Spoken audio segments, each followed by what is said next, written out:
सिंहासन खाली करो कि जनता आती है, अब चुप नहीं बैठेगी, हक लेने जाती है। जो समझते थे खुद को किस्मत का मालिक, आज वही सत्ता जनता से घबराती है। 5 जून 1974 को पटना के ऐतिहासिक गांधी मैदान में लाखों की भीड़ जमा थी। यहीं से जेपी ने वो नारा दिया जो इतिहास में अमर हो गया, संपूर्ण क्रांति से कम कुछ भी नहीं। जेपी ने स्पष्ट कर दिया कि हमारी लड़ाई सिर्फ इंदिरा गांधी की सरकार को उखाड़ फेंकने की नहीं है, हमारी लड़ाई इस सड़े हुए सिस्टम को बदलने की है जिन्होंने राजनीतिक, आर्थिक, सामाजिक, सांस्कृतिक, बौद्धिक, शैक्षणिक और आध्यात्मिक का आह्वान किया। उन्होंने छात्रों से कहा कि 1 साल के लिए अपने स्कूल कॉलेज छोड़ दो और गांव-गांव जाकर भ्रष्टाचार के खिलाफ लोगों को जगाओ। जयप्रकाश नारायण के एक आह्वान पर वकील ने अदालतें छोड़ दी, छात्रों ने डिग्रियां जला दी और सरकारी कर्मचारी ने हड़ताल कर दी। पूरा सरकारी तंत्र पंगु हो गया। जयप्रकाश नारायण अब सिर्फ एक नेता नहीं, बल्कि लोकनायक, जनता के नायक बन चुके थे। आंदोलन पूरे देश में फैल चुका था। इंदिरा गांधी की कुर्सी हिलने लगी थी, लेकिन ताबूत में आखिरी कील ठुकी 12 जून 1975 को। इलाहाबाद हाई कोर्ट के जज जगमोहन लाल सिन्हा ने एक ऐतिहासिक फैसला सुनाते हुए इंदिरा गांधी के 1971 के रायबरेली लोकसभा चुनाव को भ्रष्टाचार और सरकारी मशीनरी का दुरुपयोग के कारण रद्द कर दिया। कोर्ट ने उन पर 6 साल तक कोई भी चुनाव लड़ने पर रोक लगा दी। पूरे देश में इस्तीफा दो के नारे गूंजने लगे।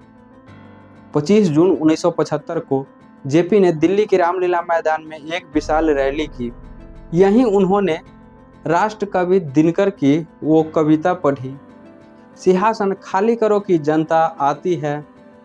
जेपी ने पुलिस और सेना के जवानों से अपील की कि वे सरकार के ऐसे किसी भी आदेश को न माने जो असंवैधानिक या गैर कानूनी हो। इंदिरा गांधी ने इसे सेना में बगावत भड़काने की साजिश करार दिया।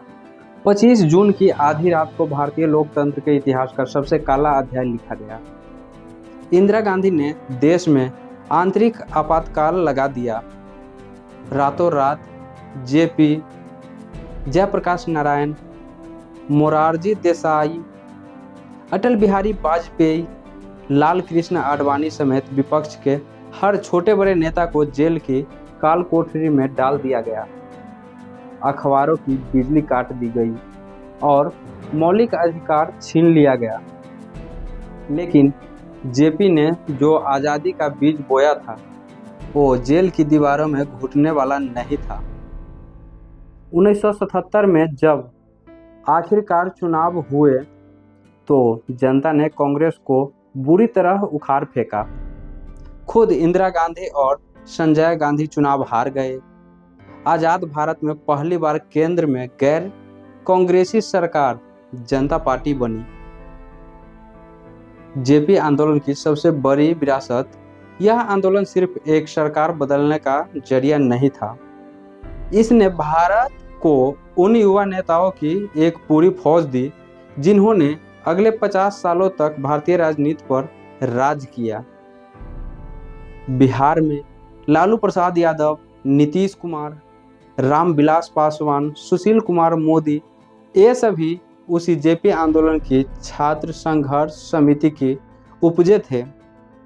अन्य राज्यों में मुलायम सिंह यादव, शरद यादव जैसे नेता इसी समाजवादी क्रांति से तपकर निकले। तो दोस्तों, लोकनायक जयप्रकाश नारायण का वो आंदोलन भारतीय लोकतंत्र की वो एंट्री बॉडी थी जिसने देश को तानाशाही का बीमारी से बचाया। जेपी कभी प्रधानमंत्री नहीं बने। जब जनता पार्टी की सरकार बनी तो वे फिर से सत्ता के गलियारों से दूर चले गए। 1979 में उनका निधन हो गया। लेकिन आज एक बड़ा सवाल यह भी है कि क्या जेपी की वो संपूर्ण क्रांति सच में पूरी हुई?